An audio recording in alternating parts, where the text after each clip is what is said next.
Alright, Paul here, and welcome back to another video of our talk. In today's video, I've got Maxam here, and he is here to talk to us about hacking. Actually, I'm actually a bit scared over here anyway.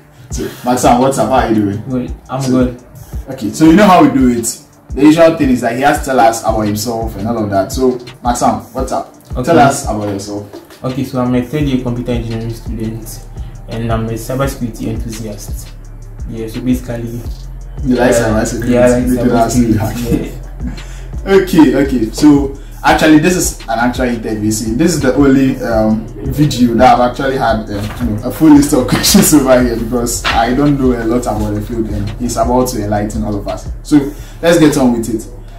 First of all, you have to tell us about cybersecurity. What is cybersecurity and what is hacking? Is there a difference, or what are these basically? Okay, so basically, hacking has to do with like taking advantage of a vulnerability in a system and actually exploiting it. Okay, you can look at hacking as just a concept, you understand? So it doesn't really apply to computers. Hacking applies to other stuff like hacking humans. We call it social engineering. When we talk of cybersecurity, it's basically like protection on the internet, as in like securing yourself on the internet. Just like the way we have security men that like protect buildings and stuff. The same way we have people that are supposed to secure other people on the internet.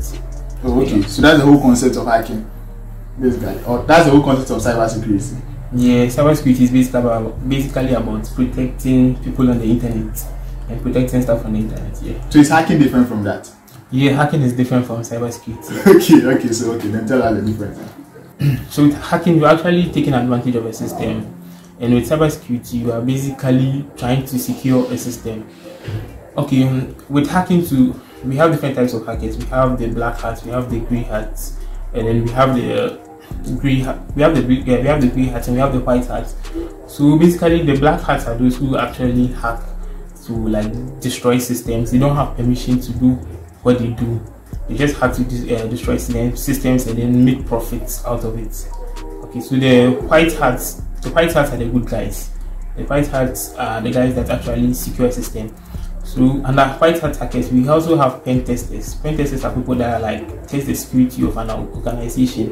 So these guys, you can also classify them under like white hats. So white hats are the good guys, basically there to just protect. Then we have the grey hats. The grey hats, they are not really going to do any damage to your system, but what they are going to do is that they are going to actually attack your system without permission. And if they find any vulnerabilities, they're going to report it to you, or probably they are just going to leave it there, or they just hack to know that this system is vulnerable and to prove a point. Oh, okay, yeah, that makes a lot of sense. You see, usually when they mention the word a hacker, when you hear hacker, you are kind of like terrified of the person, so it's seen as like a bad thing or anything like that. What's your thoughts on that? Like, should I be afraid of you right now? Oh, you shouldn't be. As I said, we have the white hats. The white hats are good guys. They are actually not going to do any harm to you. You understand? So we have actually hackers that are good people. So when you hear like hackers, doesn't mean the person is a bad person. The person is going to hack you for no reason. You understand? Yeah. There are some that they are just there to make profit. You understand?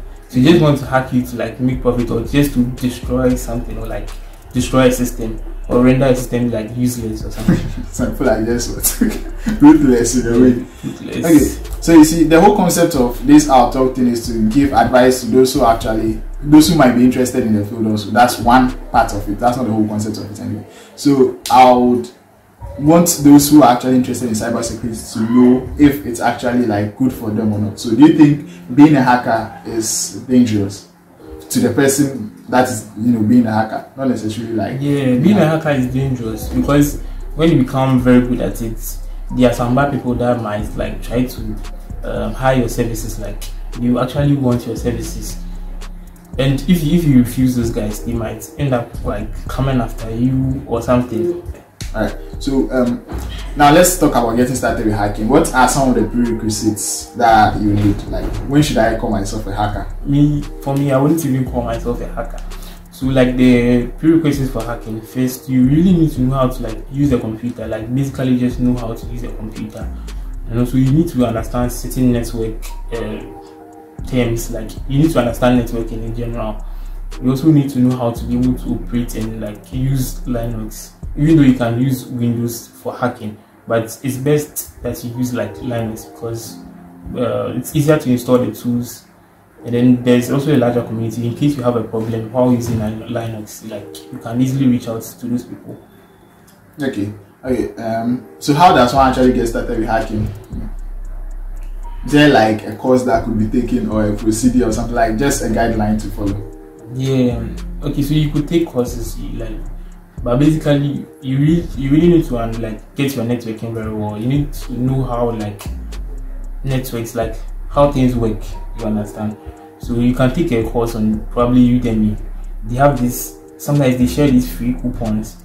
Yeah, if you get any of these free coupons, you can just like sign up for the course. There are also free resources on YouTube. So you can just go on YouTube. We have very good guys on YouTube like John Hammond. We have Z Security. We have the Cyber Mentor. There are a lot of guys on YouTube that provide content for free, so you can just check them out. Okay. So now let's drift a little bit away from the general concept and come to you. Yes. Why are you a hacker? Like, is there a specific reason why you're a hacker? Okay, like I like to know how things actually work, and I also like have a lot of fun breaking stuff. Like when I know how it works, then I just want to break it or dismantle it and see what happens. You understand? Okay, so you're basically doing it because you enjoy it. Yeah, because I enjoy it. Alright, are there some advantages that are there when you're a hacker? Like, what are some of the good things that you would tell people about hacking that would make them want to also get into hacking or ethical hacking? Let me say ethical hacking. Well, ethical hacking and cybersecurity is like a new field that is like it's growing rapidly. So basically, if you get into ethical hacking, there's a high probability of you getting a job because it's a skill that is like growing, and like a lot of people are being needed. Like we need a lot of people in the field. You understand? So there is a lot of job availability, and then people actually need it. So yeah, it'll be easy for you to get something doing when you go into the field of cybersecurity. Yeah. All right. Plus, when you learn cybersecurity, some of the prerequisites that can be like networking and the rest. You can also like you can also work in the like a networking industry. You understand? So it doesn't basically have to be ethical hacking. Okay. I've always thought that hacking is bad, but right now, I'm not fully convinced though. I'm a bit convinced that hacking could also be a good thing, when it is used to protect people like myself. So yeah. Companies like, let's say Google, for example, I'm on YouTube. So Google, for example, has a cybersecurity team that's working day in day out to protect our data and everything, right? Yeah. Okay, so let's talk about programming and hacking. I do programming stuff on this channel anyway. So right now, how is programming related to hacking? In your journey, being like an ethical hacker, you might not really need programming, but at some point in time, you realize that you actually need programming to do whatever you want to do, because it actually like puts you on another level. Because let's say probably you are using a tool that you need to tweak a bit so that it performs a specific function. Yeah, you need programming knowledge, or you want to actually read a script or a tool that is being used to attack maybe a system. You just want to look through the script and then like be able to understand what's going on inside the script. Okay. So you see, in our life right now, there's a lot of social media going on. Like there's Facebook, WhatsApp, Twitter, a lot of things are already there.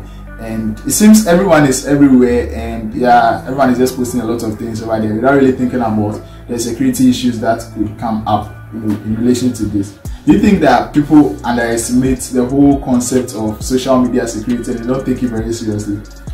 Yeah, a lot of people put a lot of information on social media. So we have something in hacking called open source intelligence. With open source intelligence, we generally look at the information we can find about you on the web.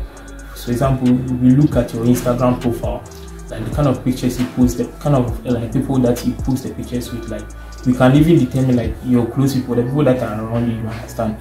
And from social media, we can also see your location and a whole lot. So it's very necessary to protect yourself on social media because hackers use it a lot. You understand? Yeah, they use it a lot in gaining information about their targets. Okay, so let's put social media aside. What are some of the things generally that you think that we do that make us vulnerable to hacking? Okay, basically we as human beings we trust people a lot. You understand? So like you always need to be like a bit skeptical. Yeah, you always need to be a bit skeptical about certain things or certain requests people ask of you. Like there was like recently someone told me that his WhatsApp account was hacked, and I asked him how. He said the person called and told him that an OTP, like an OTP one-time password, was sent to his phone. But like he joined the group, and that one-time password was sent to his phone. So you should provide that one-time password so that he can he can maintain like this was being he can still be a member of the group. Understand? So when he gave them the OTP and then they hacked into his account, and in that case he didn't have two-step verification, so the people just had like access to his account. So one thing you recommend is two-factor authentication. Yeah, I really recommend two-factor authentication because that one makes it like very difficult. You understand? Yeah, okay. Even though there are ways to like bypass it, but it actually adds a layer of security. Okay, so you, Matsam, what is one top security advice that you would give our audience, like something to protect all of us, including me, of course? Okay, so I can't really give one particular security advice because there are many, but when it comes to hacking of social media accounts and the rest, you just need to basically use strong passwords. You need to like store your passwords very well, and also you need to avoid recycling your passwords because sometimes your password could be involved in a data breach, or like your password could be in a data breach, and then hackers could get access to it. You understand? In that case, a strong password will not really save you because you already have access to your password. So frequently changing your password and using different passwords on different sites. So even if the hacker has maybe your Instagram account password, he can't get access to maybe your Gmail or another account because you are using a different password for that account. Okay. So when I talk about strong passwords, I mean like it should have like alphanumeric characters, and then it should also have like special characters. You understand? And it should be more than 8 characters long, like a bit long. So you can use something like a passphrase. Maybe I go to the beach on Tuesdays. You understand? Yeah. Something like that is very long and very easy to remember. So maybe instead of you make it a 1, instead of A, you can make it a 4. You understand? That kind of thing. Just mix the letters with the numbers and then add special characters. Okay. And also, the way we are Ghanaians here, we can also use like words in your local language.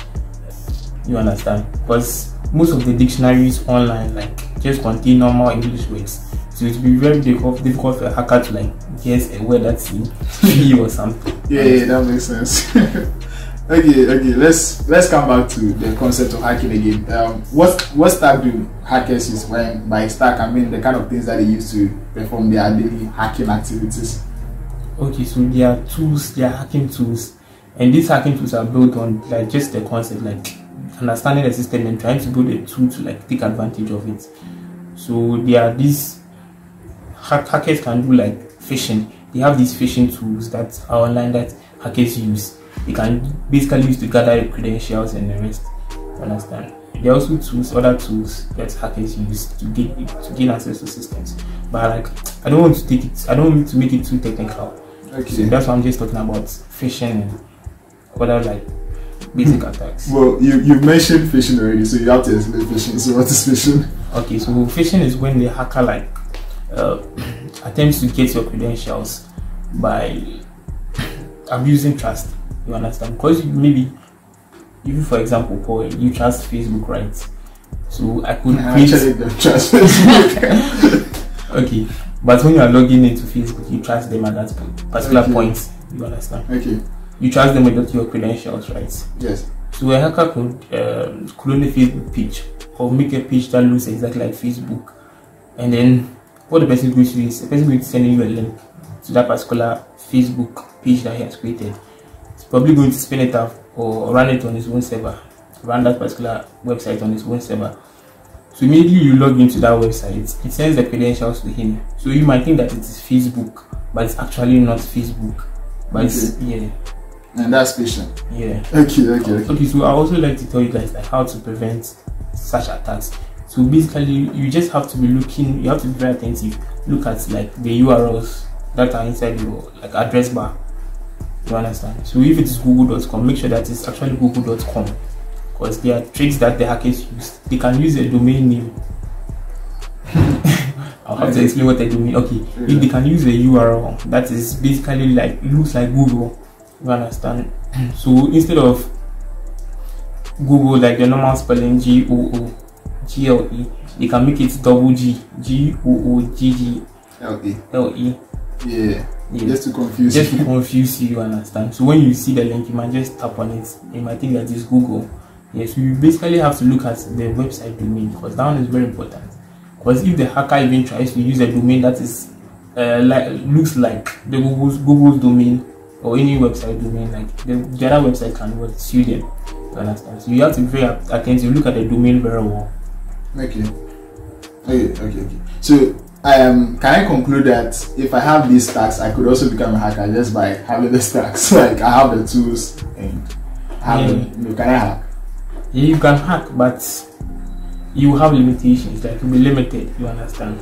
There are certain things that you'll not be able to take advantage of, because you basically don't understand the concepts. You are just running scripts. You understand? So if you are just running scripts, like we have this term in hacking called a script kiddie.